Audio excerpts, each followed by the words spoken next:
All right.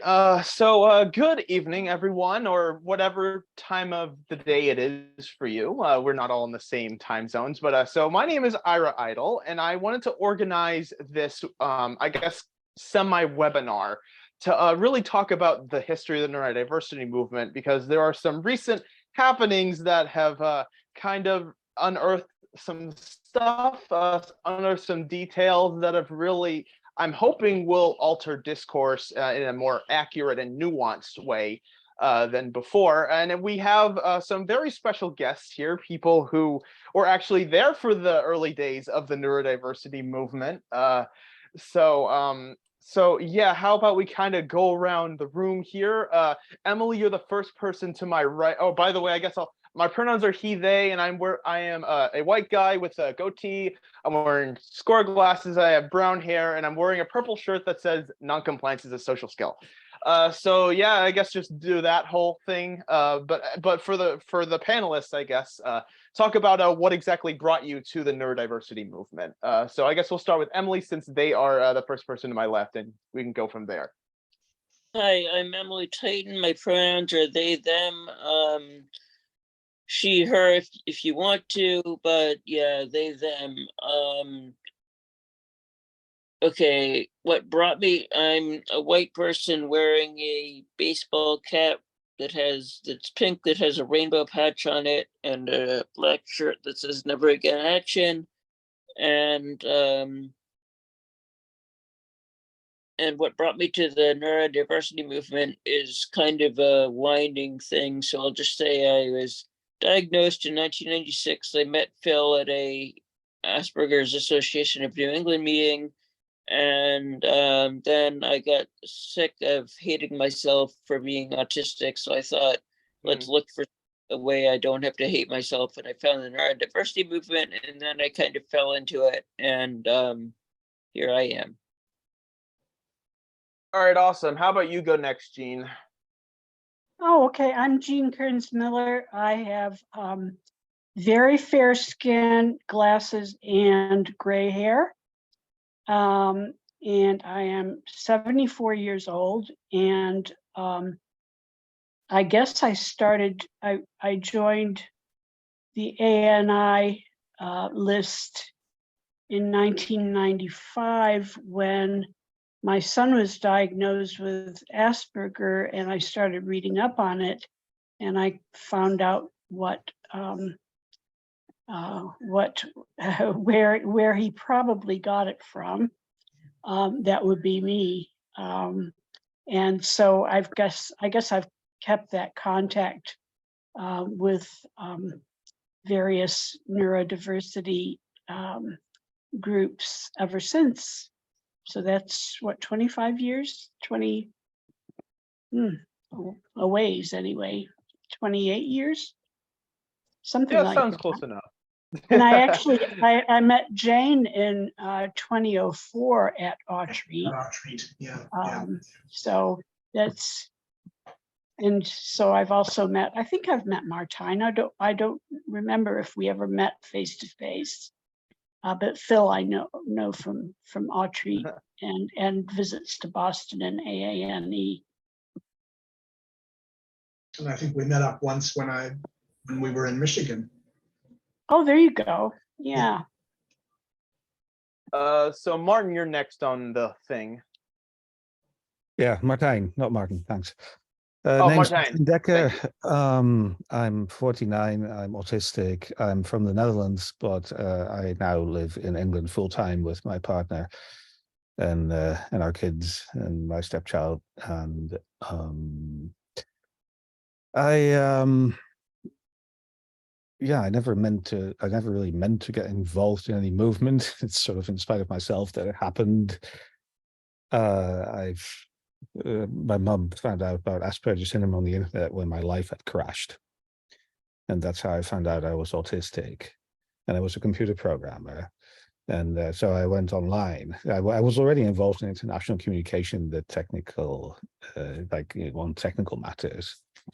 And so I went online and I found the St. John's Autism List, which was run for and by parents, and I found the ANI list. And anyway, with I ended up, long story short, I ended up starting my own group because ANI didn't seem to be inclusive of everyone. Not, it wasn't everyone's cup of tea. It was a great community, but not everyone fit in there. So so I ended up starting my own in an attempt to help someone else who was being excluded. Anyway, the story of that is all written down in the book, Autistic Community and the Neurodiversity Movement. So I won't repeat all that here. So I ended up running my own group, which it was entirely self-hosted because unlike ANI, I didn't have to help with a university to host it for me. And, you know, back then there wasn't any social media. You couldn't just start a group with click of a button. You had to run your own servers, and you had to have the technical expertise, and you had to have the connection. I did it on dial-up, which was metered back in the Netherlands. So I ran up such phone bills. My parents made me get my own phone line, you know. And so I ran my little list server on my little Macintosh computer, and you know, a few times a day to distribute your email. So it wasn't instant. And this is how that community started.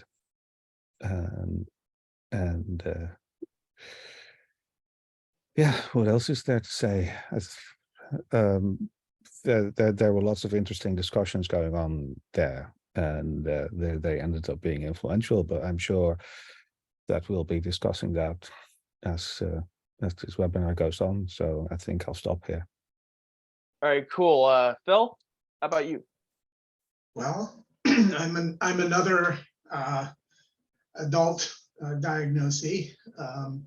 When my son's developmental trajectory started to head in autistic directions, and we were seeking diagnosis and help for him, it came to light that there was a region of the spectrum that included people like me, and a whole bunch of things fell into place. I had sensory terrors and aversions as a little kid.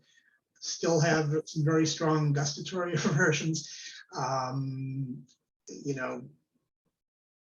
Atypical socializing patterns. I joke that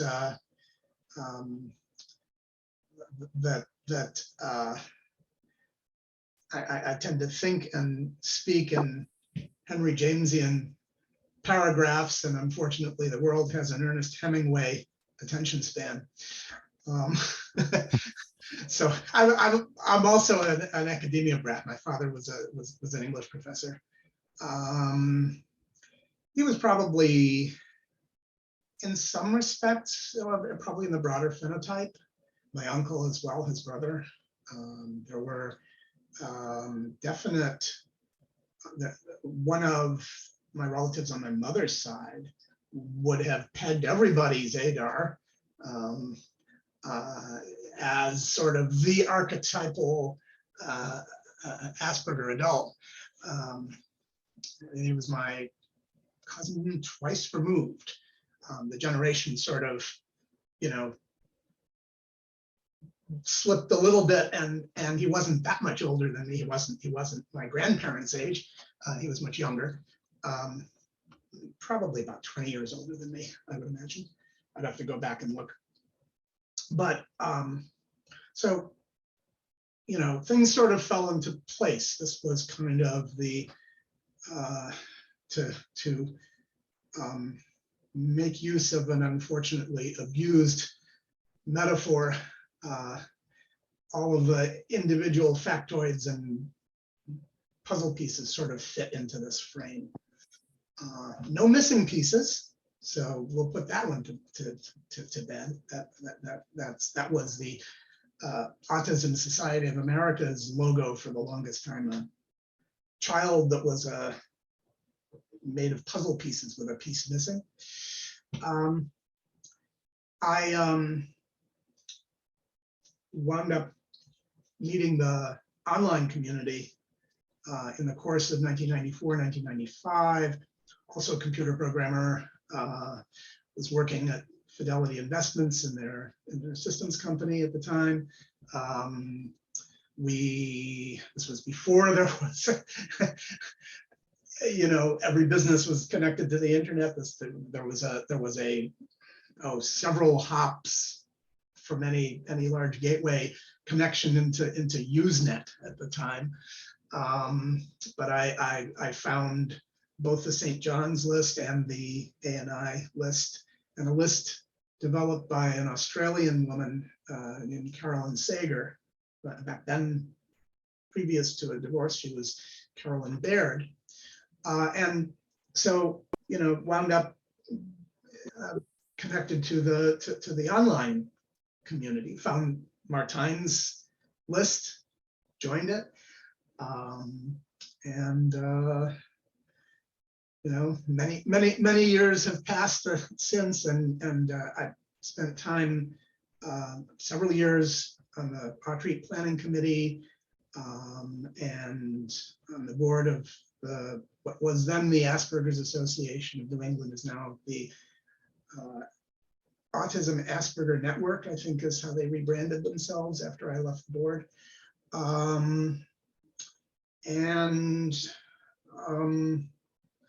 Have sort of stayed in the loop, but not in any sort of leadership capacity in the time since. So that's me.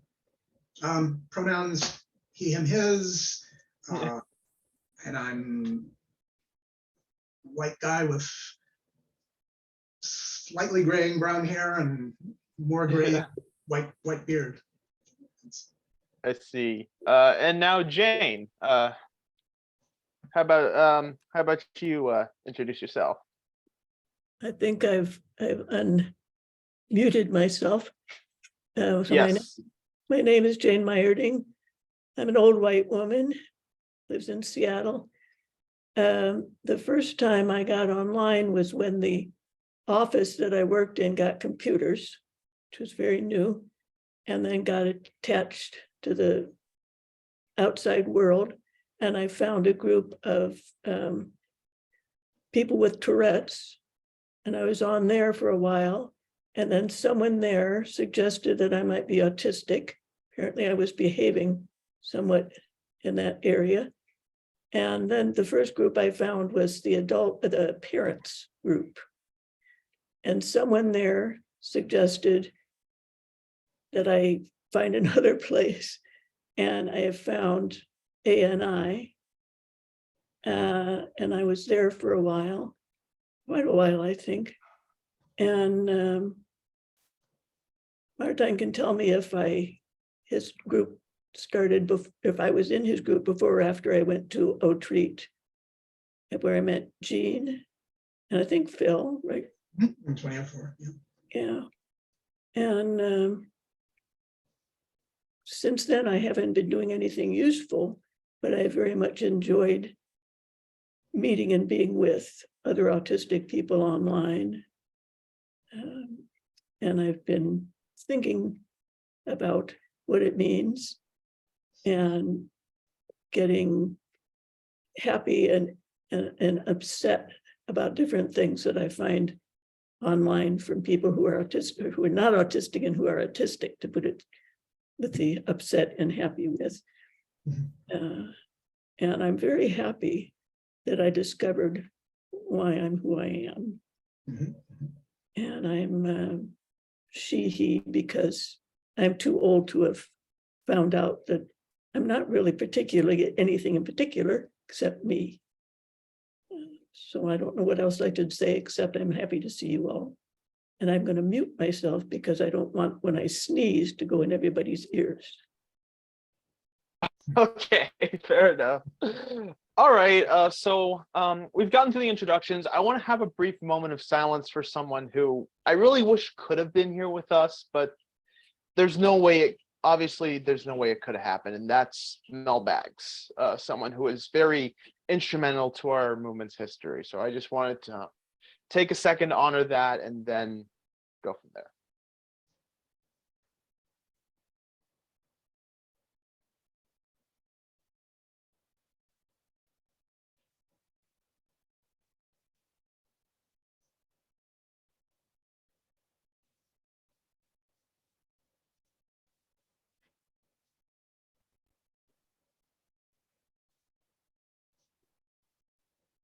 All right. The first thing I have here is, so why do you think, even though we now have direct evidence that the term was used and variations of it were used before 1998, why do you think Singer ended up becoming the person? Like, I don't want to talk too much about her, right? Because this isn't really about her, but I do want to ask, why do you think she ended up being considered the person to coin the term neurodiversity? How did it get wrapped up with her in particular?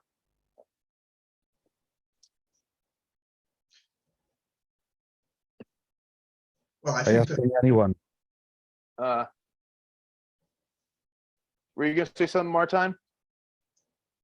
Yeah, can anyone, like, who are you asking? Are you asking anyone? Or, Oh, yes, this is to the whole group. Right. All of these are.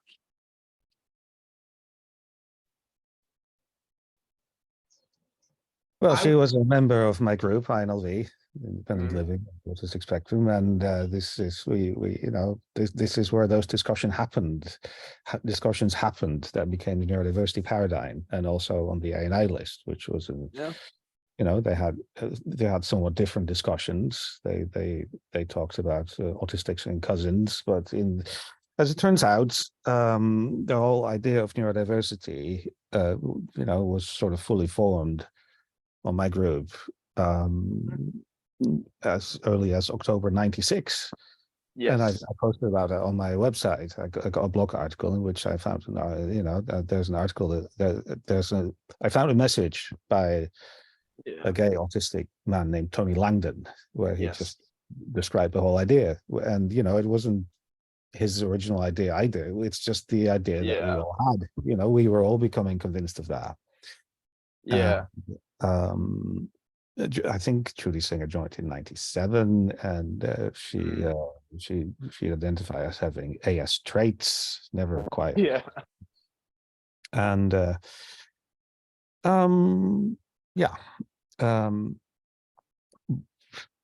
just participated as one of us, and it seemed fine. And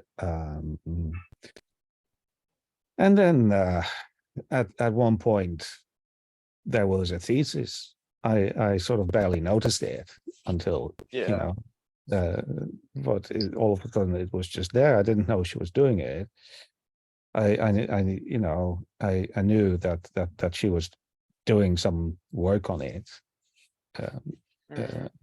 some academic work, but it turned out she had been interviewing several of the members of my group, Yeah. and gotten their permission to use their quotes, and she wrote an undergraduate thesis. And as I now know, this thesis went sort of unnoticed for some time, but then in 1999, a chapter in a book called "Why Can't You Be Normal for Once in Your Life," and in a book called "Disability Discourse," 1999, and that got fairly widely cited, and that is sort of how the idea of neurodiversity became introduced to the academic world. Meanwhile, another member of my group was, not every member of my group was autistic. There were also some friends and family of autistic people there. And one of them was Harvey Bloom, an American journalist, who also wrote about our discussions, but he wrote about it in newspapers.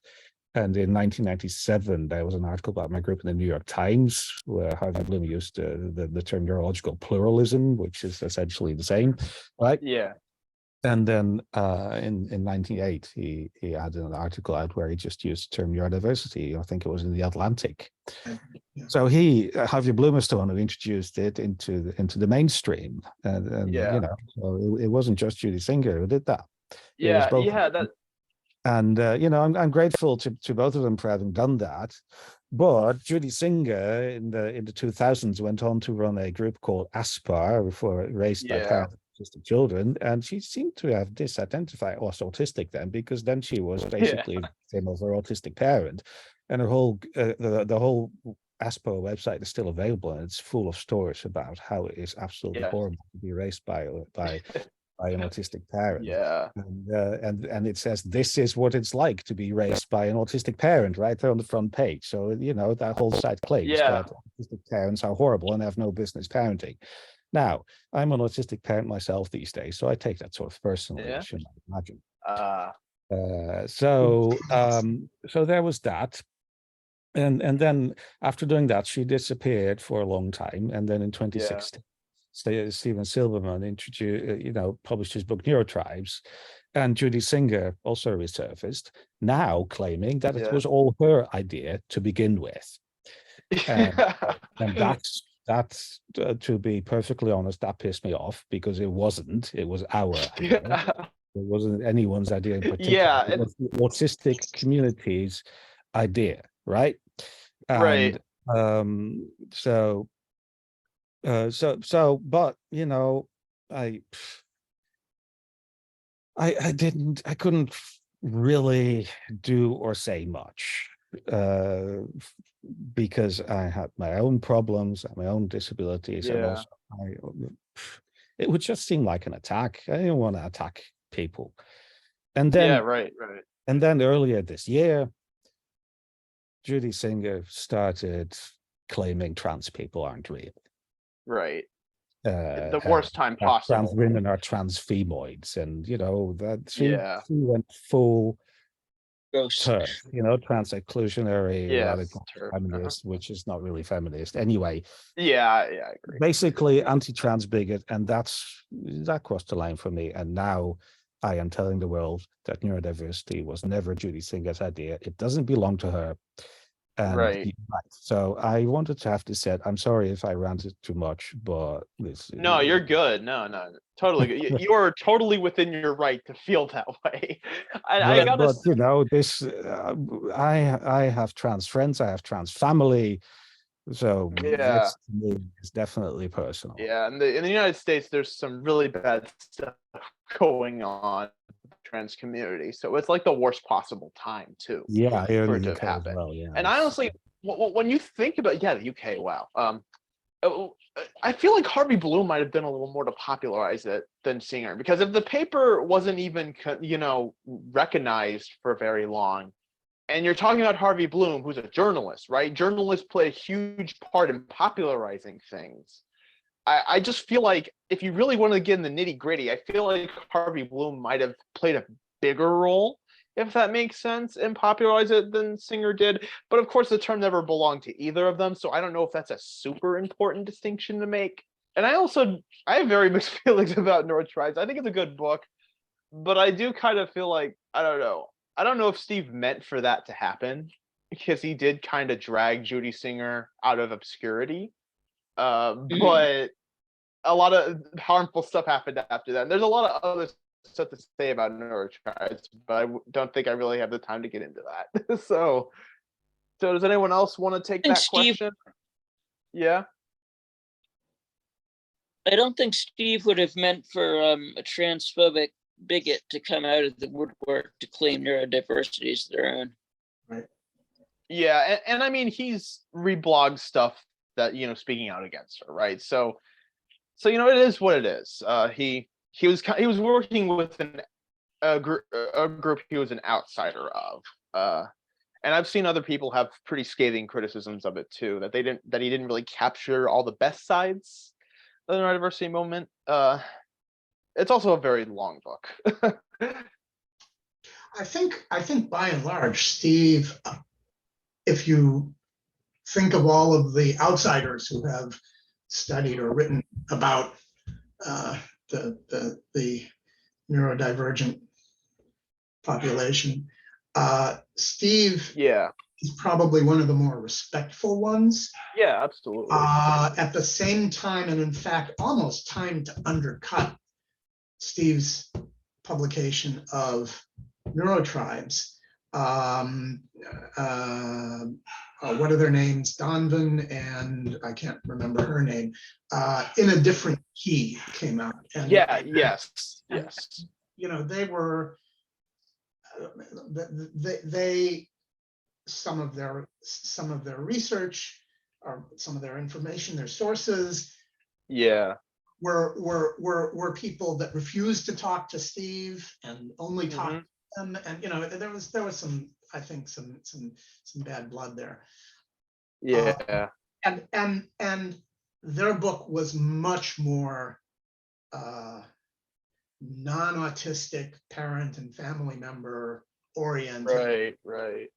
Than Steve, you know, as somebody, as an outsider coming in, where you run the risk of cultural appropriation or Right. worse, I think did a overall a pretty good job. Yeah, I agree. You know, I think in the time since there's more that's come to light about the possible extent of Hans Asperger's complicity with the Nazi regime and so on. Yes. But you know, I think he certainly didn't intend to unleash. Yeah. You know, I guess if Elon Musk were to launch her into space, another one of his convertibles, she would become an astroturf. Oh my God. But you know, I was wondering, are we drawing a distinction between neurodiversity as a label or term and the concept of neurodiversity full blown? Yeah, because I'm not sure. It seems to me that whether you call it neurodiversity, it is what we were all talking about back then. Right. Yeah, like I found an email from Stephen Drake, who's the original cousin. I invited him. I don't know if he saw the invitation. And he, like, someone was talking about autism in a bad way. By the way, there's a pretty funny nickname the St. John's Autism List had. I'll let you guys say it since you guys were around for it. But he basically was like, you should be thinking of autism as a part of natural diversity rather than pathology, or something along those lines, which is literally just what neurodiversity means, basically, without like actually saying it. Yeah. You know, the short answer to the question why did Judy Singer wind up as the poster child for the term? There's a lyric from my favorite Tom Lehrer song, which is Lobachevsky, about plagiarism in mathematics, right?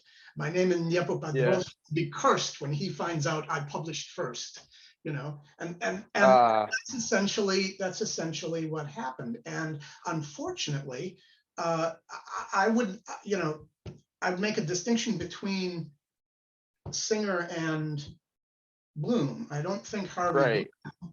I think Harvey Bloom was respectful in many of the same ways that I agree. Steve Silberman was. And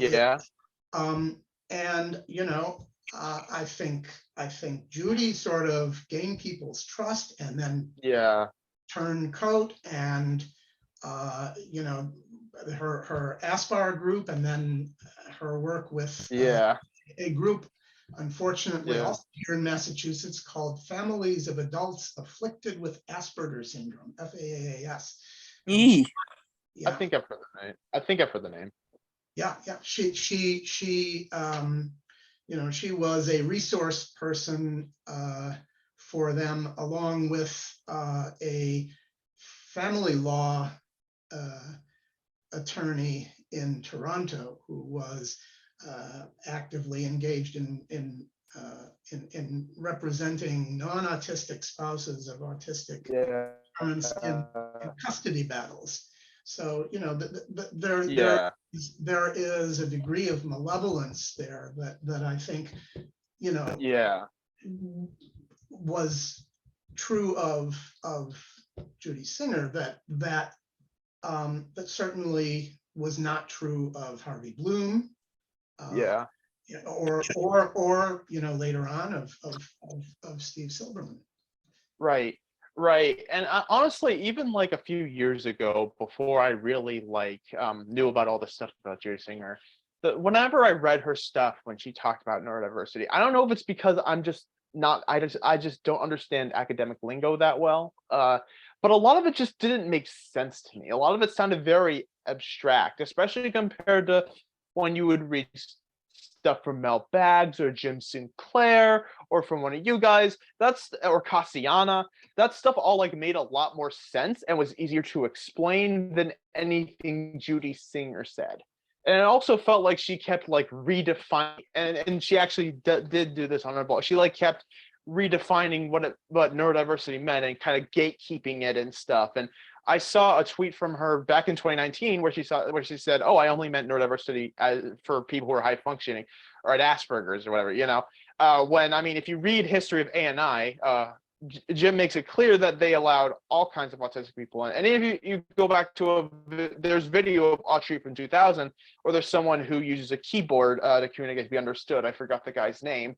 Well, Cal Montgomery was also very involved in the early days, and I don't know how often he uses AAC, but I think didn't he exclusively use it for a while? But he also has an intellectual disability and requires a lot of support. And there were definitely people at Autry who needed full-time support people. Yeah. Who were non-speaking, who really didn't have the fluency and proficiency in using AAC as an alternative that that folks like Cal or Mel did.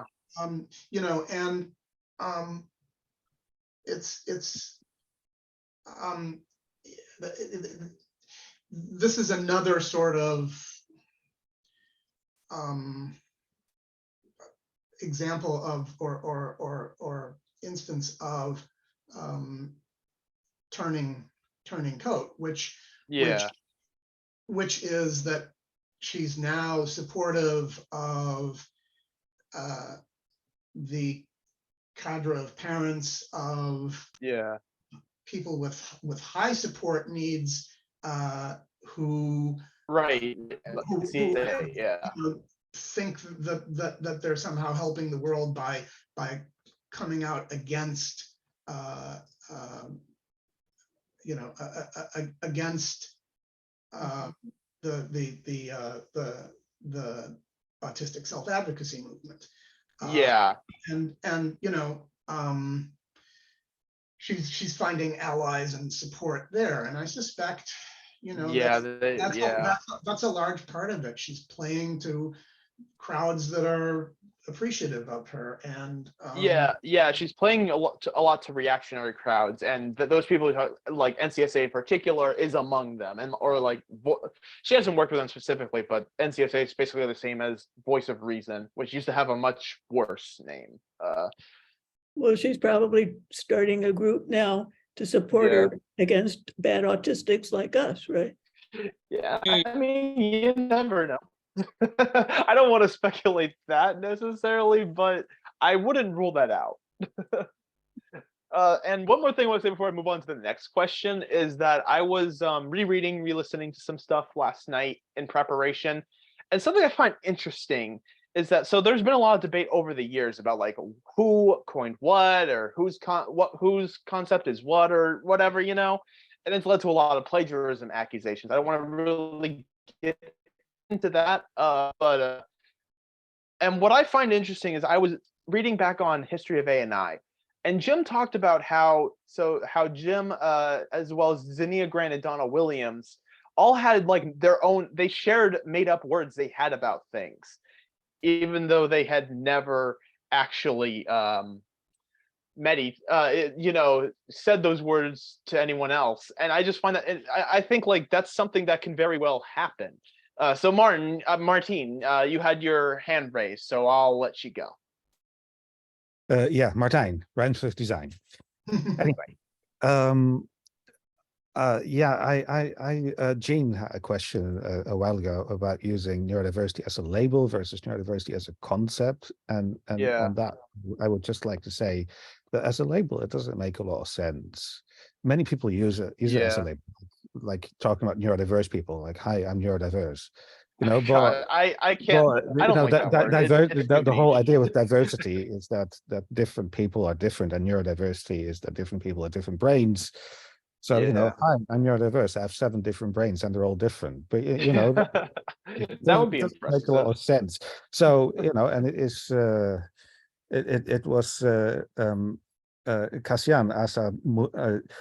Sumas, sorry, I hope I It's say that right, who Asamatsu. gave us this Yeah. very useful word, neurodivergent, in the early 2000s. That can be, Yes. for individuals and for people. Yeah.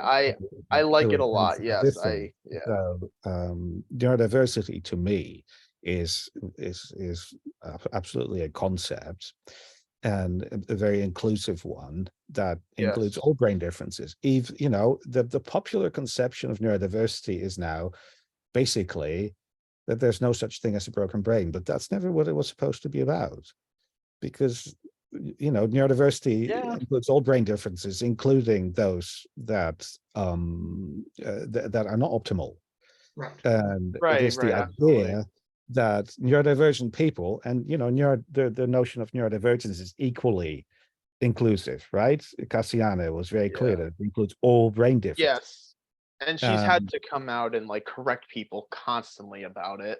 And yeah, exactly. So, this includes then people with Alzheimer's, for instance, which is hardly a desirable condition, but they too are yeah. being mistreated, misunderstood, Right. abused. Absolutely. Yeah. They need their rights advocated for too, and many of them still advocate for their own rights. Yeah. I was at a European conference for people with disabilities in Athens. It was the um, it Oh, was actually yeah. the annual General Assembly of the European Disability Forum, Mhm. and Was it Athens, I Greece? basically complained in a reaction, in a feedback, that this whole event was incredibly inaccessible to autistic people for all Uh-huh. sorts of reasons, crowds, noise, Uh-huh. inaccessible organization, not enough information, etc. And I got a response from a delegation of people with Alzheimer's thanking me for that, because Mhm. they were Hmm. experiencing the Mhm. exact same problems that I was describing. And Mhm. that was such an eye opener. Yeah. Yeah. We Yeah. need And to it's really yeah. widen activism for neurodiversity and for We neurodivergent really people, and we shouldn't limit it to only yeah. those conditions that we consider to be desirable or beneficial, because we all need our rights advocated for. Yeah, we really do. And the thing is, that's what the whole idea of cousin was, right? And sadly, it's something that's been lost to time. It's something that seems to only really be brought up in a historical context. And Mel actually wrote about this, about reviving the concept, and it's a really good blog post. Well, there are a lot of those from Mel, but Mel's also talked about how like you don't. It's not the, and it's actually Disability Pride Month, so it's interesting I'm bringing this up, but you don't always necessarily need to be prideful or proud of your disability, or like think that it's a great thing.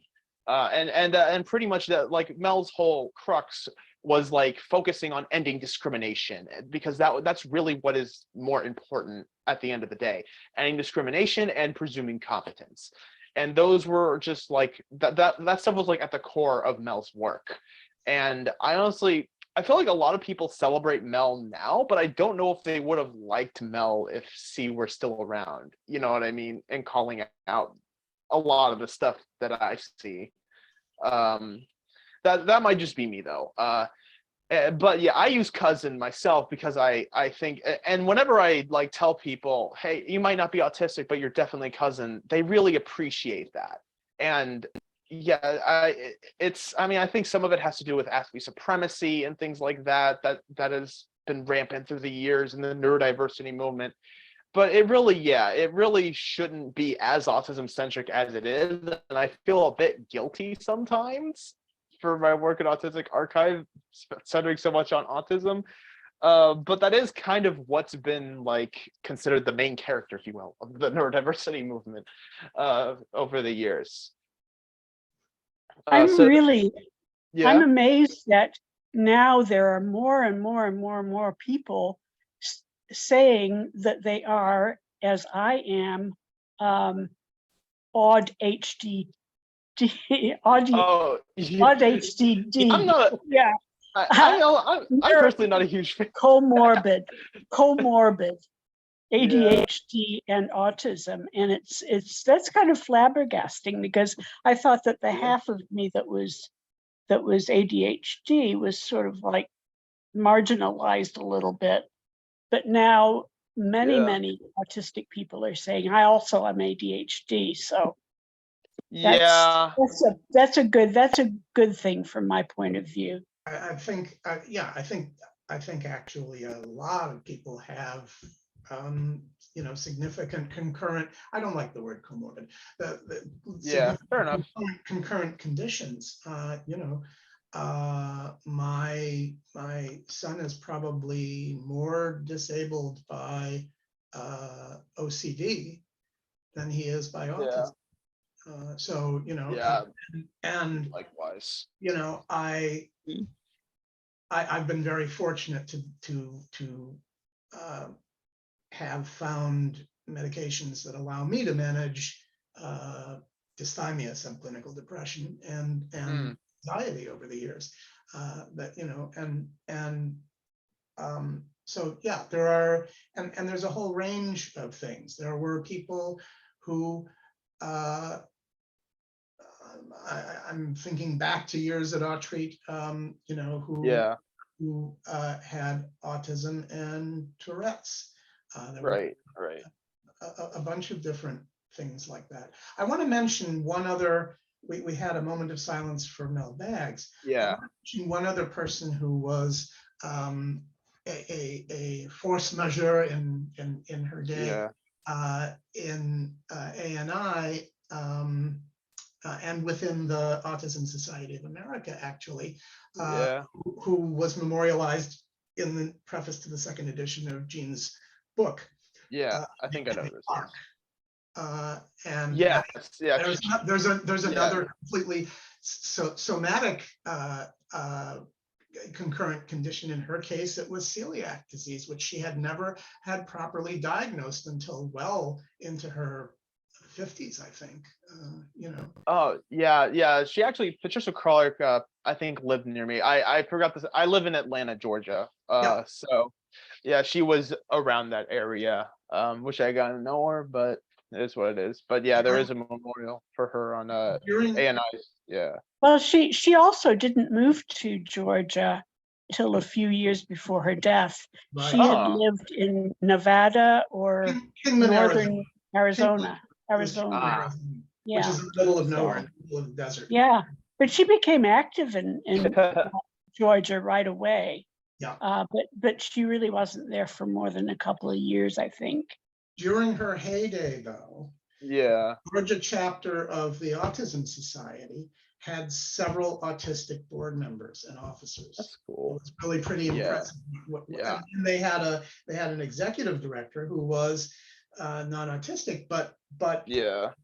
understood the importance and relevance and constructiveness. Yeah. Bringing autistic people into leadership and Yeah.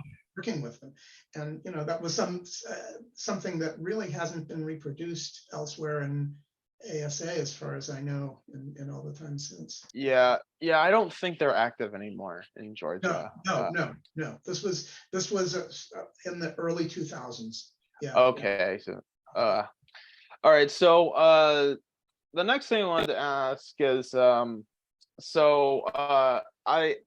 I've combed through a lot of old email lists, particularly an anonymous source from this Save Yahoo Groups thing sent me several Yahoo Groups messages, which I actually am able to share with you. I have it on the Autistic Archive Facebook page, and I can send a link later. So I combed through a lot of those, including AutAvo, ASAN discussion, Autistic Spectrum Treehouse, as well as Alt Support Autism, which you can view just from your browser, as well as the St. John's list. But I feel like ANIL and independent living are very, very important history, but they are not publicly accessible. And I don't, and for good, I get that's what the list owners, and well, Martine and Jim, Martine, you're here, you're independent living. But Jim, I don't think wanted that stuff publicly shared. But I do think there needs to be a way of preserving history somehow. But I guess one thing I could do is ask, what kinds of stuff did you guys talk about on those lists? Because those go back pretty far, and I don't know if I'll ever be able to see that stuff with my own eyes. So I guess we could take now to like discuss that a little bit. Yeah, it's more that, you know, we make this promise to our participants that the discussions will remain confidential, and they shared a bunch of personal stuff, so we can't just share that. It wouldn't be right. Yeah. But I will say though that the atmosphere on INLV, the independent living list, which was named after the independent living movement, by the way, it's not as if we all live independently. I wanted to clarify that. You know, I wasn't even living independently until 2002. You know, but the independent living movement is a disability rights movement, and that's what it was named after. But anyway, the nature of the discussions, the whole atmosphere of it was really rather similar to the Outspoken Autism News Group, which, by the way, I also started in '98. But it's a Usenet news group. So you started that?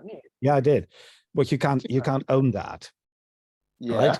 You start it, and then it exists, and it lives its own life, and it's unmoderated.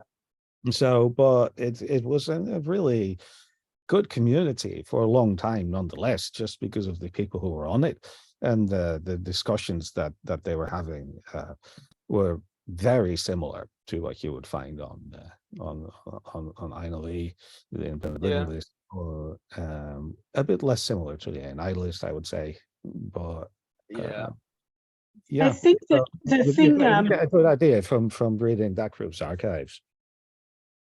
I think the thing that was so special and so useful about INLV was that it was divided into specific forums,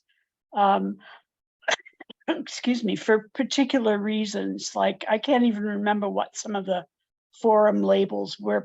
Probably you could, Martine, but it helped focus our discussions because we could respond on different forums. This was you know, it might help here to explain that it was actually started as a dial-up bulletin board system by the guy that I was trying to help. You know, he found himself excluded from the ANI list and every other autism list in existence, you know, both of them.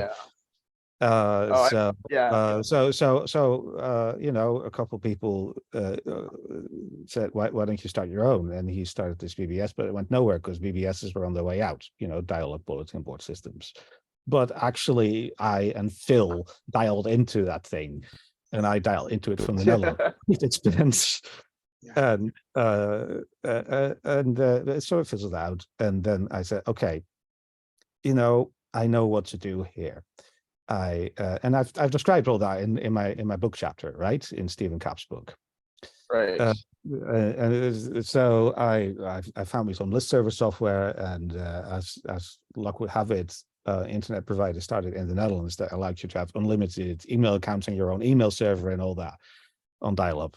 So I ended up hosting a set of mailing lists, and every forum on the BBS became a mailing list, and that's how it started. And that we ended up with, you know, forums like Brain for neurological matters, or Employment for employment things, Chat, just general chats, and various others.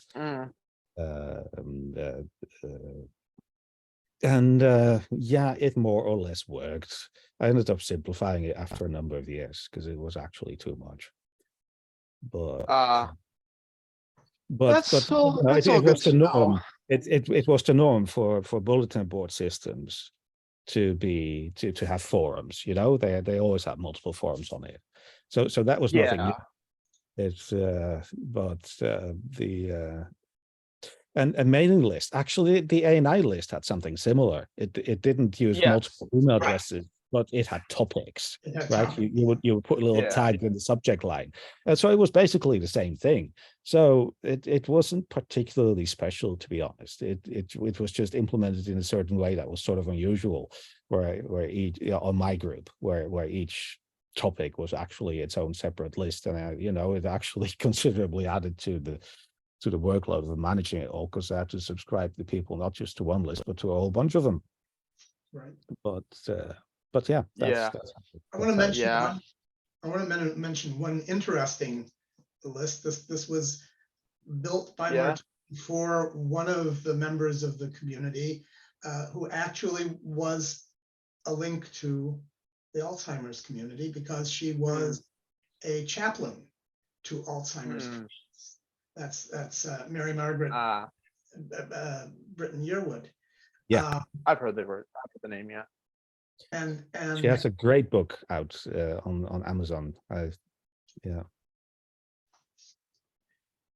Yeah, so she would write to us all about how she was able to connect to the memories that her clients had still, and help them relive them, and so on, and very often through song and prayer that they remembered, and Yeah. It worked. That's really Yes, cool. That's She has really cool. always said that one of her assets as an Alzheimer's chaplain was her ability to just sit with them Yeah. and do nothing. And they would talk, and they would share things with her that they wouldn't share with their own families. I But don't she do did it nothing by for doing things. nothing. Jean, I was just saying, you said sit there and do nothing, but I think she was sitting there and listening. This is Yes, different from just being there, so. right.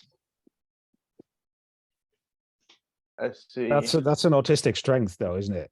To be comfortable I'd with say- silence. I'd say Unlike so, yeah. typical folks, we have no particular need to fill up that silence with lots of words. Yeah.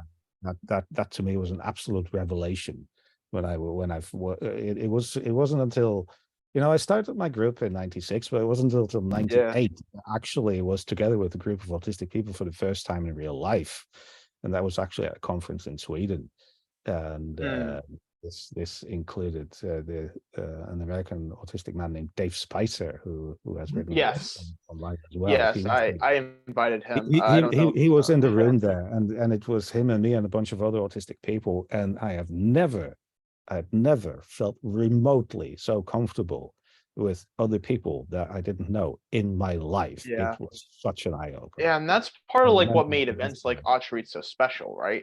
Yeah. And I imagine I kind of feel that's a similar way when I go to fan conventions, since I haven't been able to go to an Aut Space or an Autreat or Autscape yet. I do hope to attend one in the future. It just kind of depends on how things play out. I think, but yeah, it is very important to find that. Yes.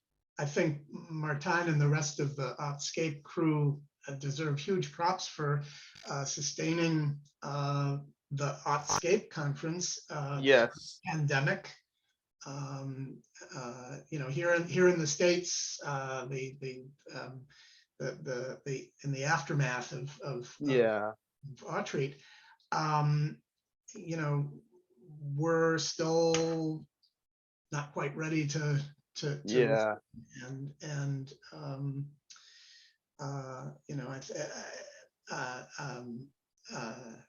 Kaylin has said that the one of those years nearly destroyed the Autscape organization, but they for sustaining. Yeah, I heard of, and it's coming up on 10 years, the last Autreat. I know a lot about. I don't want to get into the details because I really don't want to drum up anything. But it sounds like it was very complicated, and there was no one real cause for the end of ANI and Autreat. That was just kind of the last straw. Yeah, probably. probably. It was very sad to say that. Yeah. Sounds Yeah, like it. and I actually, yeah, Artscape started in 2005, and my partner, or Lene, is one of the founders, probably the most important one, and it started as sort of an unincorporated club of people, but Yeah. we always thought that ANI, one person there was in charge, and everything depended on that person, Pretty and we much. didn't want to be like Yeah. that. So we ended up incorporating. We're a registered charity in the UK since huge. 2011, Yeah. and Yeah. and we've got a board of directors, and we now have separated the organizing team from the board, and we have set up a structure so that this organization can organize other events as well, which may happen someday. But we're all autistic, so Yeah. we have limited spoons.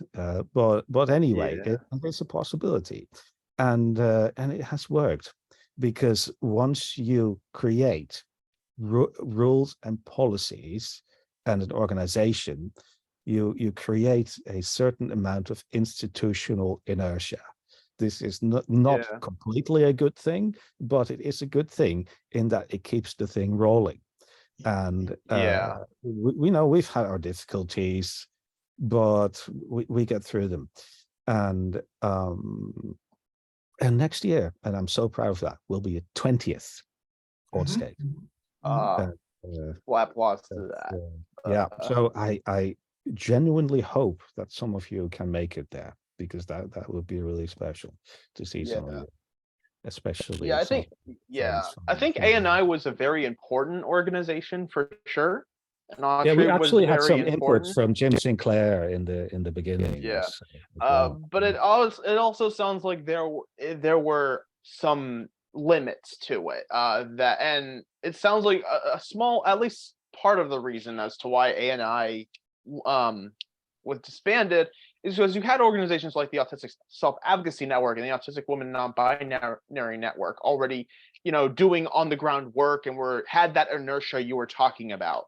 That they were really keeping the ball rolling from stuff that ANI set the precedent for. I know he's actually talked to me a little bit about how ASAN was inspired by ANI's work, and I imagine likewise AWN's is too, by extension. And also ANI wasn't really public policy oriented. They weren't I remember reading a lot of discourse about like, oh, should ANI be a nonprofit or not? It was an advo. And Jim had a hard time organizing that, it sounds like. And there was this guy named Jared Newport who hated Jim. Well, sorry. There may have been reluctance on his part, I think, to incorporate and to hand things over to a board. And ultimately there wasn't the sustainability and succession that you need to have, which has served the Artscape organization well. They're now in leadership, and I assume that AWN is equally rich in terms of talent and that will happen too. They certainly are. So the AFAC, the Association for Autistic Community, which is the nonprofit we did incorporate to produce Autspace in the years after ANI and Autreat ended. If it gets back on its feet, it needs to head in the same direction. It does have a board, but it still doesn't quite have the sufficient mass and momentum that the Autscape organization was able to preserve. So I'm very appreciative of what they've done.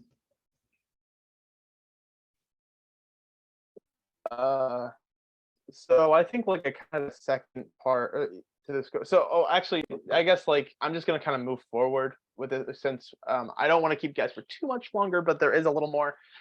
So what do you think we should do to better preserve our history? Because I think in particular, a lot of stuff from the '90s with ANI is not readily available. The only video of Autry I've seen is from the Voice of America video from 2000. And I know like there's probably some consent stuff related, some privacy stuff related to, and like the Our Voices newsletter, I think is probably very important. That's where Don't Mourn for Us was first published. And I'm just kind of wondering how can we like better, or even stuff that isn't from that specific area of history. I am just wondering what can we do, especially since I'm the artistic archive person. I'm just kind of wondering what we could do to better preserve that stuff, because it is stuff that I think ought to be preserved. Well, I think where there was, as Martijn said earlier, where there have been promises of confidentiality and privacy, those have to continue to be respected. So there's a significant difference between posts on ANIL and Yeah. The newsletter, Our Voices, Yeah. called, in which Don't Mourn for Us was first published, and so on. The latter is public material. The former is very much Yeah. private. Yeah. And you know, I think the same is certainly true for the INLV lists, you know. Yeah. How about individual things? This is Yeah. very much, I'm the only example that I can give here, but Yeah. I had a website which is now dead. Yeah. And I don't know if it would, I and think it I would found go it. into archives at all. I think it did. Maybe other people have websites that also should be websites that should be archived. Yeah, Even though they're Yeah. personal, they had important things on them. yeah.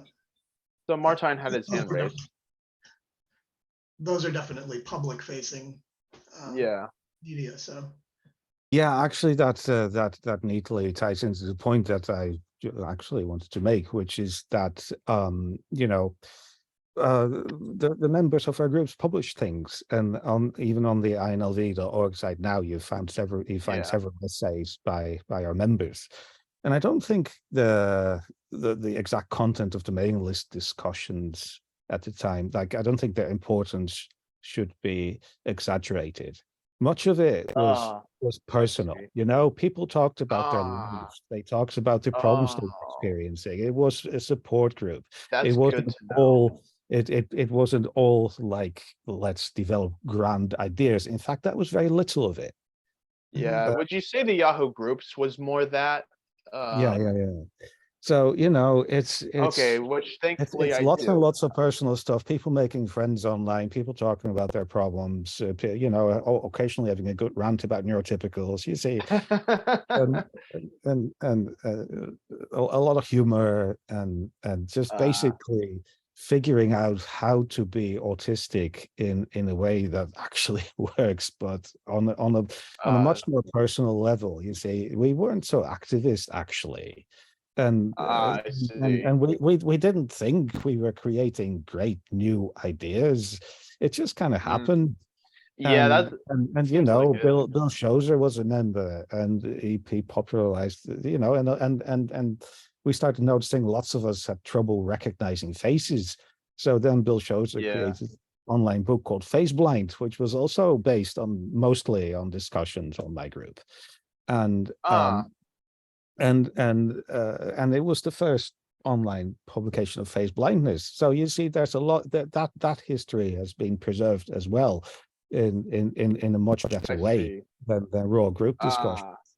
And I want to mention someone else who is a neurodiversity pioneer who doesn't seem to be getting any credit at all, but certainly deserves some, and that's Jane Meyerdick. She wrote this great essay called Thoughts on Finding Myself Differently Brained. And it's, you know, that also got cited in academia. You can find it in Google Scholar.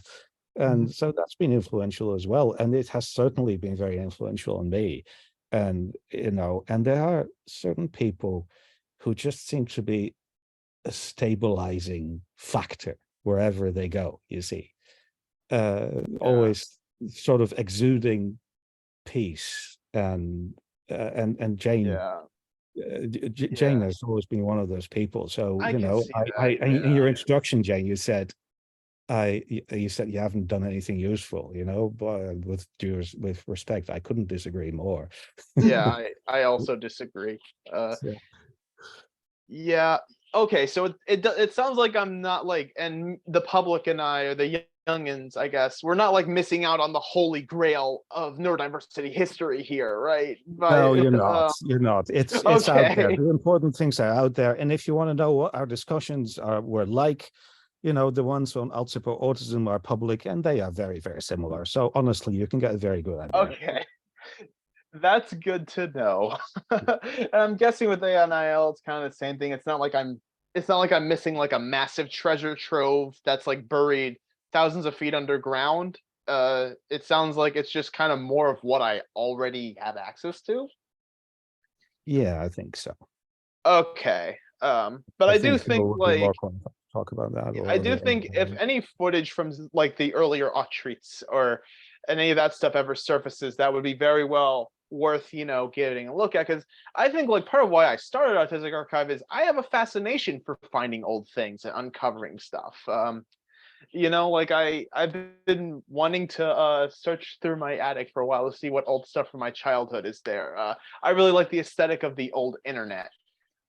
So I've always, I guess like that, all of that is like good tendrils for me becoming like an actual historian someday.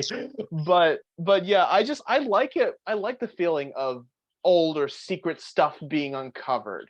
So and I've always kind of had that fascination since I was younger. I miss the old internet. I want it back. Yeah, miss- really. Internet is not fun Yeah. anymore. Yeah, bring back Second Life. I never guess played. I'd like to make a comment about Yeah. what started out as autistic community was Yeah. something that, as Martine has sort of described, something really innocent and ad hoc, and everybody got to be part of the community. Everybody. And Yeah. maybe it was 10 years ago or so, somebody who is part of the movement, Yeah. who was a professor of psychology in on the West Coast, and is a trans woman, and I Oh, I can't think remember the I know. name. Is it Nick Walker? Okay, right. I He- have some reservation. I'm just gonna put this out there. I have a lot of reservations about Nick Walker. I am not a fan of hers. Well, I think the thing was that her definition of an autistic community was what I would call an epistemic community. Yeah. It was sort of like there were required readings that you had to. Yeah. You couldn't just be and be your own kind of self, and just be part of the community because you were. You didn't have. There weren't criteria for membership, and the way she described it was something that was very it was very intellectual and rigorous and rigid, and I thought there's a divide there. Something happened. What happened to our nice original sort of like come as you are kind of community? Yeah, that is certain. Those are all certainly critiques I have of Walker and her work and her philosophy. I could go much deeper. I also think she just seems to accuse anyone she doesn't like of plagiarism. That's another thing. But yeah, you pretty much hit the bullseye there. Do you want this on the record? Maybe when I stop recording. So one last thing before we get to Q&A is are there any like things you guys have never been able to really solve? I guess like here's the weirdest thing I've come across in my research is probably this thing from a GeoCities website called How to Understand People Who Are Different by Brad Rand. And it's a pretty normal essay. But then you go a little further on Web Archive, and then it says this essay was removed. Brad Rand is not a real person. Goodbye. I just like, what is that all about? So who was Brad Rand? Who wrote that? Who updated the site? Like it is one of the weirdest things. That was another, I think, instance of sort of fraudulent cultural appropriation. Mhm.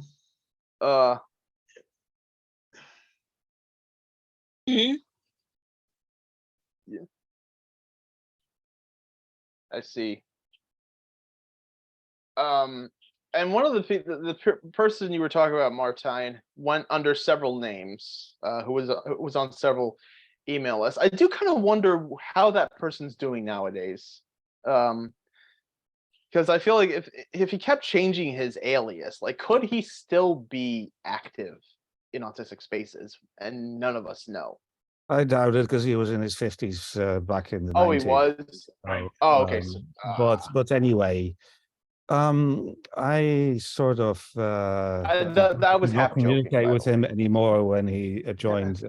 He wasn't happy with how I ran the group, and I eventually decided that enough was enough when he joined IRC Internet Relay Chat with the lovely nickname of Kill Martine. So Yeah, he seemed like that kind of guy. yeah. So, but I have no regrets, because as I wrote in my book chapter, I ended up learning a lot about both the possibilities and the limits of inclusion, and I think those were very important lessons for me to learn. Yeah. And I see. I benefit from that to this day, and I think it is always a good thing to try to help someone, even especially if their behavior is difficult, or if if no one seems to love them, or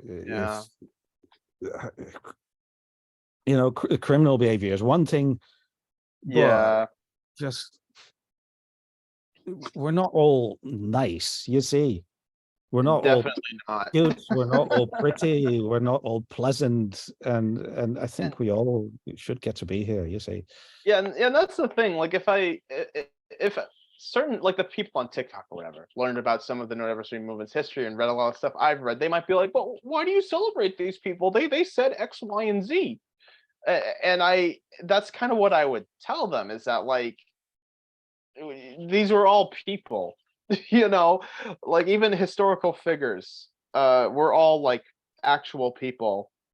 And I feel like, kind of going back to what I was saying earlier about, like, how Singer got construed as the mother of neurodiversity, that's kind of the whole thing about storytelling and telling history, is there's usually some form of embellishment in it.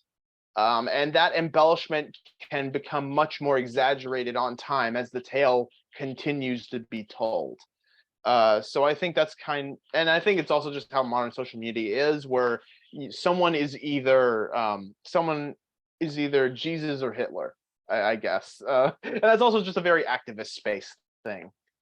But what I don't get, though, Judy Singer, when she resurfaced in 2016, when Neurotypes was published, she started saying, neurodiversity was my idea, right? She went beyond to coin the word. Yes. And recently she has said she's regretted not trademarking it, you see. So, oh my gosh. What I don't get is, why did everyone simply believe that, including the academic world? I think I have an easy answer. She is now a fellow of Birkbeck College, University of London, because she is supposedly the mother of neurodiversity. My name is that was done just 2 months ago. He finds out I published first. And but when you actually read what she published in her thesis, she doesn't actually claim credit for the idea. She was crediting the group that she was on, my group. And it was only much later that she started claiming it was her idea. And I don't understand it. Why? Yeah, Why to me, did it sounds like a everyone have to be there? politician. Why, you'd expect academia of all places to do their research and actually Yeah. read what this person has written. Yeah, I think it's all stuff she's wanted to do, like, because it's expedient to her career. It's like it's the same stuff politicians do. So I'm not accusing her of being a politician. She's obviously not, but yeah, it seems like it's really one of those things where she just kind of rode with whatever was convenient for her to ride. And she happened to Oh, kidding. publish something, and it's easy to cite, and so you get a lot of Yeah. citations, and the academic world's equivalent of Yes. Google PageRank does its thing, and it becomes Yeah. canon Yeah. for a while because it's Yeah. That. cited so much. It really is, Yeah. Tom Lehrer's lyric, Yeah. It's a game of Ilya telephone Padros too. was cursed when he finds out I published first, and that's what it's all about. And her thing took off. Harvey Bloom didn't write anything that had academic trappings, right? He wrote a column for the New York Times and an article for Atlantic. Those are not academic. Yeah. Yeah, a lot of part of my inspiration for what I do is there's this channel called Did You Know Gaming that has done a really good job of investigating these kinds of, like, because video game communities have a lot of like game of telephone type things. And they like to investigate that stuff and make these like really well done videos about, like, there was a claim that the creator of Pokemon was autistic for a long time, even though he never actually said anything about that. And it turns out they did so much research about it, and it turns out it was like it's this webcomic called XKCD called Cytogenesis. And I think the best way of describing it briefly is that, like, if it's for No bandwidth problems. You're frozen, Ira. Yeah. Sorry.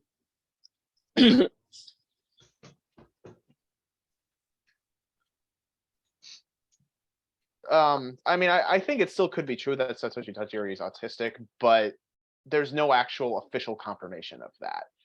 But because of how information travels on the internet in particular, the truth is distorted way beyond belief, and things are just speculation is often just accepted as truth at a certain point. And Yeah. a friend of mine named Emily, not Emily Titan, but Emily Ballou, has said this, and I think this is pretty true, is that our community has a collective memory of 5 years. Sounds about right.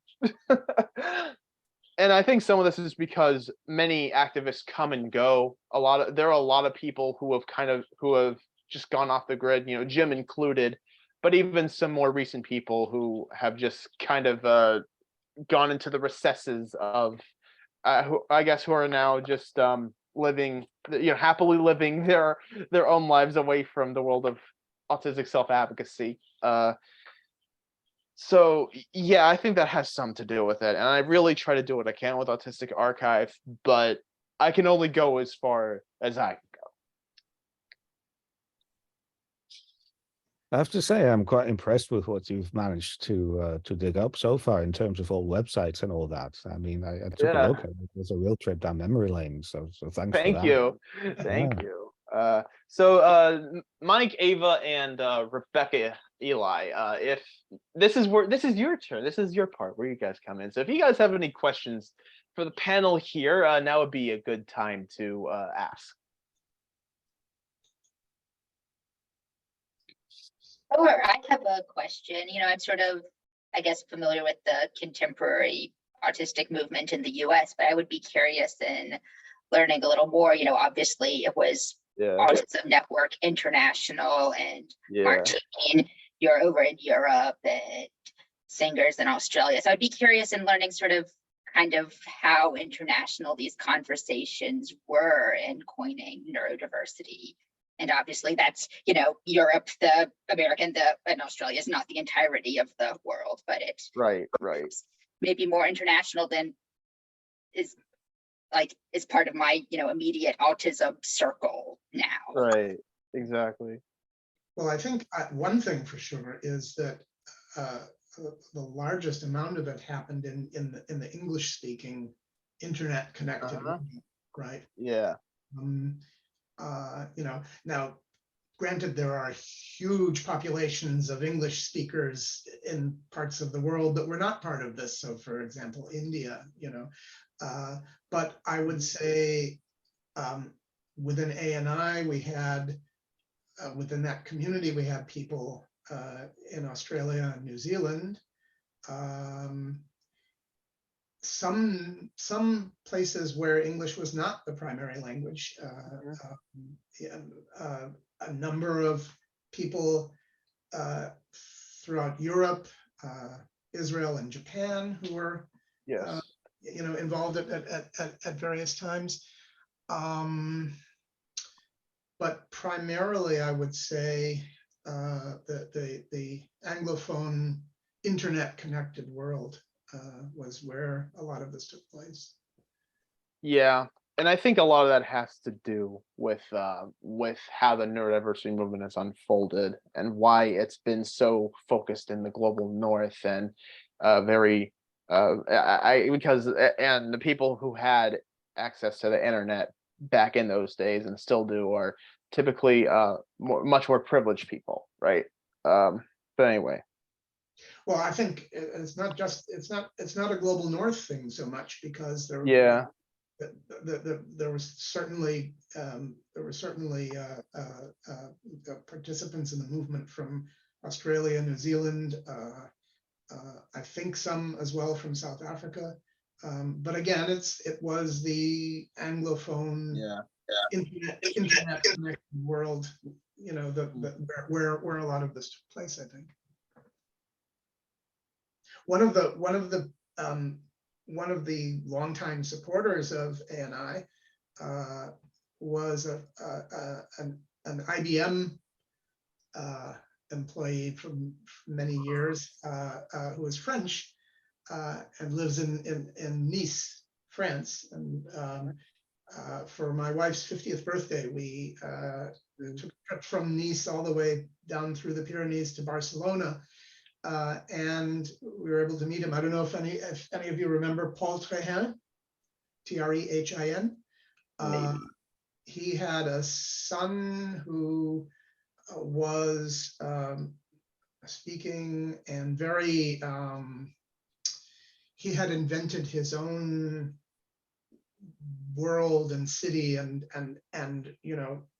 this very rich imaginary world. Paul would speak about it from time to time. He long since retired, moved back to a town outside of Nice, which is where he was originally from. And we had a chance to have dinner with him at the beginning of of that trip. That was back in, oh God, 9 years ago now, 2014. So, Yeah. Does anyone else have an answer to that question? Because I've got another one in the chat. Could you repeat the question, please? Yes. So Ava says, what do you think has to happen next for neurodiversity? Does something have to happen? I think that's a very interesting open-ended question. So I'll let y'all take that. I think the neurodiversity movement should strive to become more inclusive for neurodivergent people who are more severely disabled. yes. Right. There has been a bit of a failure there. Right. And actually, a part of the blame with that must rest again, unfortunately, with Judy Singer, because she wrote, even in her original thesis, that that neurodiversity was basically a thing for high functioning people, and that was actually a misrepresentation. It was never that. Right. Neurodiversity is the idea that people with different brains can absolutely have something valuable to offer, and that diversity is beneficial for society, including neurological diversity. But that doesn't mean that every form of being different is problem free or even desirable. What it does, the movement, of course, is all about advocating for our rights, and that is also very important. But you know, the people with more severe disabilities need that possibly even more. So I think that's very important that we because you know there's this whole, unfortunately, this misunderstanding has really taken hold, and that most people are convinced that neurodiversity activists believe that autism is all roses and sunshine, you see. Yeah. And it just isn't. And it isn't for me either. And you know, actually, I am more disabled than many autistic people in the neurodiversity movement. I still, you know, I said I'm a computer programmer, but it's not as if I ever had a job as one, because I cannot actually work. Not in regular 9 to 5 sort of sense, because I'm not functional enough.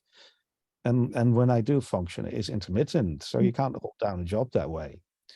I can really, I have, you know, I have what they now call autistic inertia. I get like mentally and sometimes physically stuck a lot. So you see, I somewhat relate to autistic people who are more seriously disabled, and I want them to not be forgotten. I think that's what needs to happen.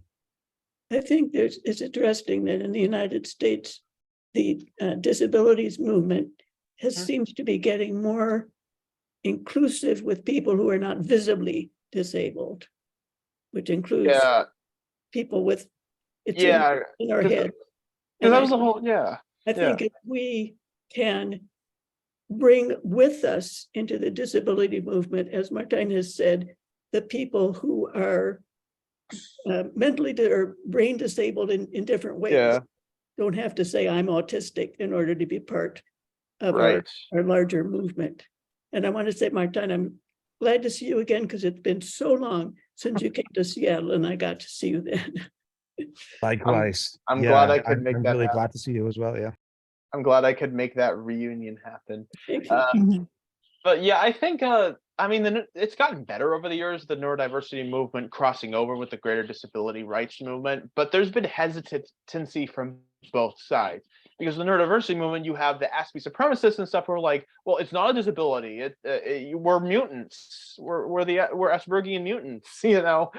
And I'm exaggerating a little bit. And then the people with disability rights movement, particularly the independent living, are like, oh well, our minds are fine. We don't want to be with people whose minds aren't fine. And I'm sure like Ari Naaman probably knows a lot about that in particular from his coalition building he's done, other people of that ilk. But yeah, I absolutely agree. We really do need a bigger tent when it comes to this stuff. I don't know how exactly to go about doing that, but I do think there are people who are certainly trying, and that's I think some of the issues, you know, have been there for the 30 years that I've been you know, involved in the community. People who don't have a reliable means of communication that is respected as you know, their own agency need that. People who are paralyzed by sensory distress need mitigation of that sensory distress. People who have something to offer, and could perhaps you know, have some sort of consulting role, but could never manage the business of running their own, hanging their own shingle out and running their own business. I think it would be a wonderful thing to, you know, there are incubators for startups. Why not an incubator for people on the spectrum or other with other forms of neurodivergence, for whom the nuts and bolts, the non-subject matter nuts and bolts of running a consultancy or a business or whatever would be unmanageable. To have an incubator to provide those kinds of services to people like that, that might have helped Jim, for example, pursue a career he was highly trained in counseling. Yes. I should use I'm misgendering. I should say Z rather than he.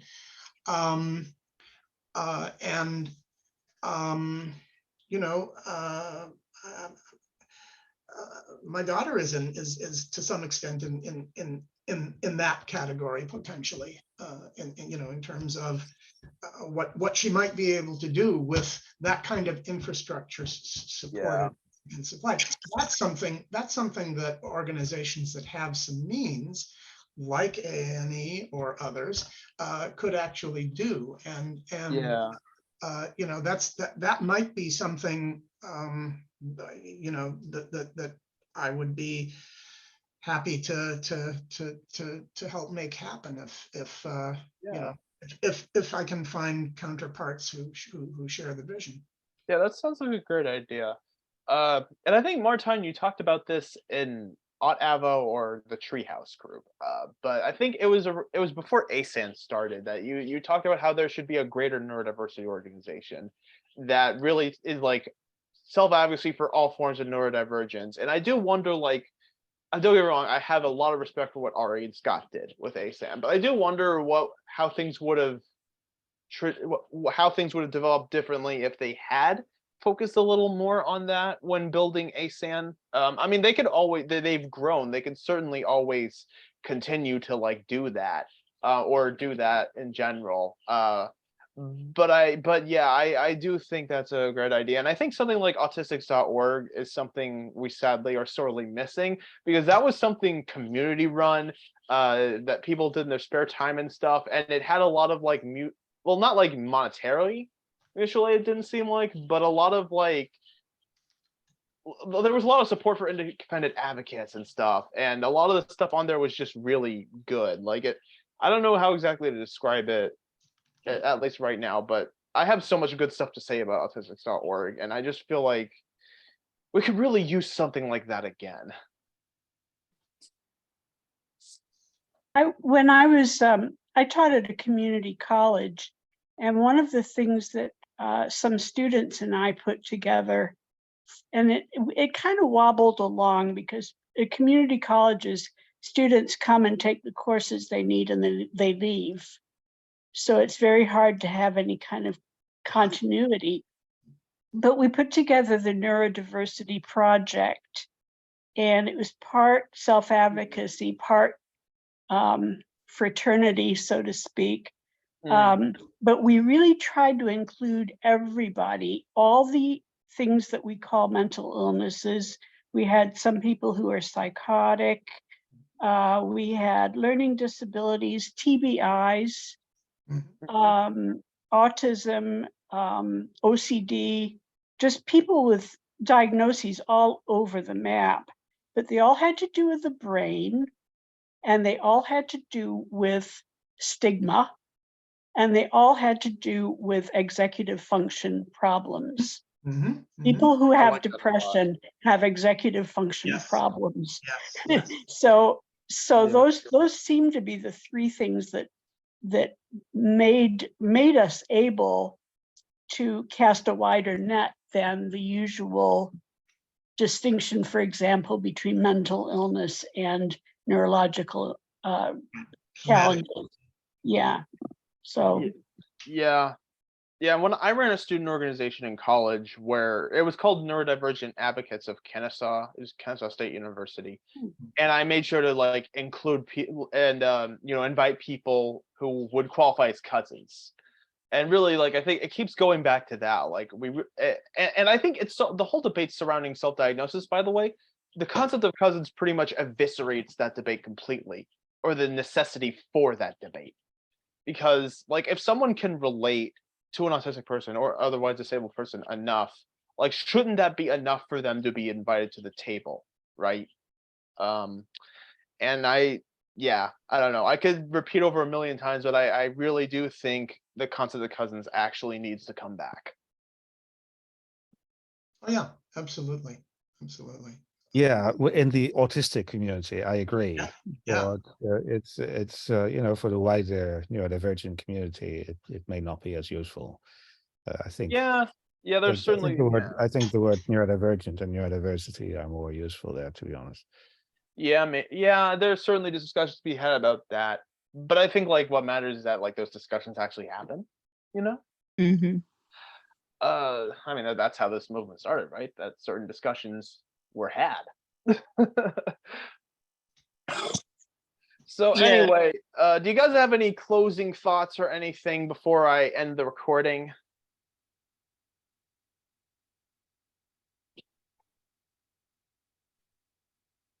I'm just delighted to see everybody who's joined us, and in some cases, people I haven't seen in 20 years or more. And it's a joy to be able to do this. Agreed. Yeah, I also agree. Yeah. You young'uns don't know how good you had it. Back in the day, we had virtual parties on a listserv in near real time where we would type Oh yeah, at one another. yeah. Cal talked about that. You Yeah, know, Eat virtual cakes. yeah. Cal told me about that. Apparently, Cal was the DJ at those events. That sounds like it was a good time. yeah, Even a youngin' like I can appreciate. Yeah, no, I tease young people by, oh, you mean Paul McCartney was actually in a band before Wings? And you know, I do my old fogey of the internet thing and say back in my day we had disk drives the size of washing machines that held 40 megabytes. It was big. Now get off my land. All right, Martine, you had your hand up.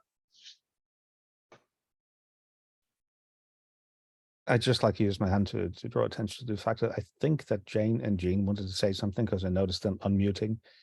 Oh, okay.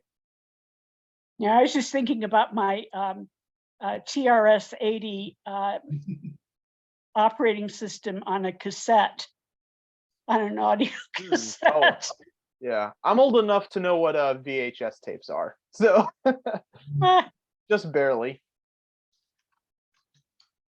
Yeah, but do you know what the save button is supposed to look like? Yeah, floppy disk.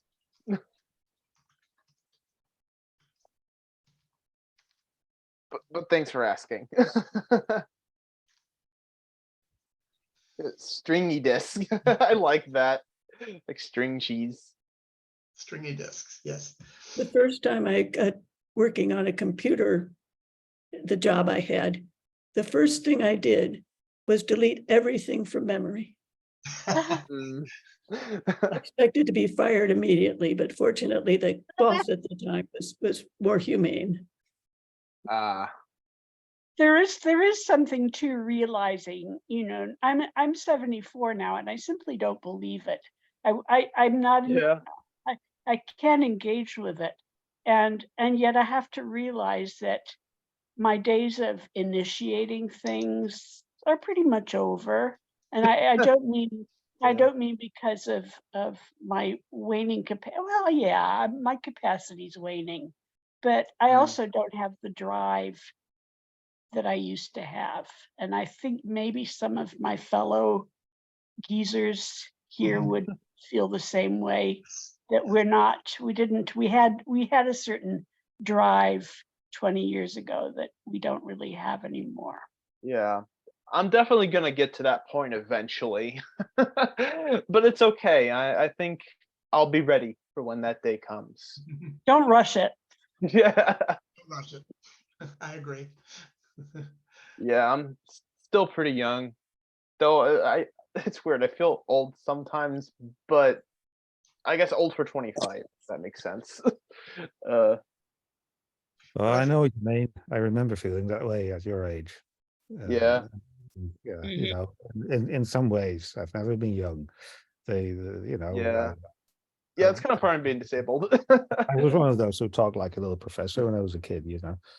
Mhm. So, yeah. So Familiar. yeah, so it was real. I cannot thank you guys enough for joining me tonight. In fact, I actually recorded most of this while using cellular data because they were still repairing our Wi-Fi. I'm now connected to Wi-Fi, to my internet connection again. It's been a week. It got knocked out by a storm. But anyway, yeah, thank you guys so much. It was truly an honor. And Thank you for doing it. yeah, Thank you and for staying up into the middle of the night.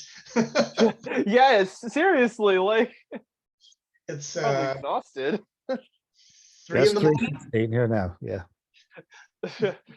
uh, so yeah, if you for the people watching, you can. We all have social media. I have the Autistic Archive website. There's also a Facebook group called Ask an Autistic Elder, where we can continue these conversations whenever. So yeah, thank you all so much, and have a great evening or rest wherever you are. Enjoy the rest of your time.